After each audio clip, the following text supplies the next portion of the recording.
Hello বন্ধুরা, আবারও একটা ছোট্ট মিনি ব্লগ নিয়ে চলে আসলাম। আর আজকের দিনটা ছিল সরস্বতী পুজোর দিন। তো দেখো, বাড়িতে ছোট্ট করে সরস্বতী পুজো হচ্ছিল। আর এদিকে দেখো, মামি খিচুড়ি রান্না করছিল। সরস্বতী পুজো বলে কথা, খিচুড়ি আর লাবড়া না হলে হয়? তো দেখো, এগুলো খাওয়া দাওয়া করে নিলাম। এবার দেখো, সন্ধে না হতে হতেই আমি আমার হাজব্যান্ড রেডি হয়ে বেরিয়ে পড়লাম ঘুরতে যাব বলে। আর এদিকে দেখো, আমার হাজব্যান্ডের বন্ধুরা সবাই চলে এসেছিলো।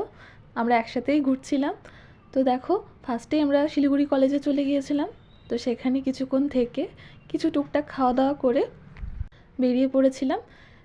এরপর দেখো, ওখান থেকে বেরিয়ে কিছু আবার খাওয়া দাওয়া করতে গিয়েছিলাম একটু রেস্টুরেন্টে গিয়ে। আমি আমার হাজব্যান্ড রোল খেয়েছি আর ওরা বিরিয়ানি খেয়েছে। তো যাই হোক, এই টুকটাক খাওয়া দাওয়া করে আমরা বাড়ি চলে আসলাম। তো এই ছিল আজকে আমাদের সরস্বতী পুজোর মিনি ব্লগ। তোমাদের কেমন লাগলো অবশ্যই কমেন্টে জানিও, আর ভালো লাগলে সাবস্ক্রাইব করে দিও। টাটা।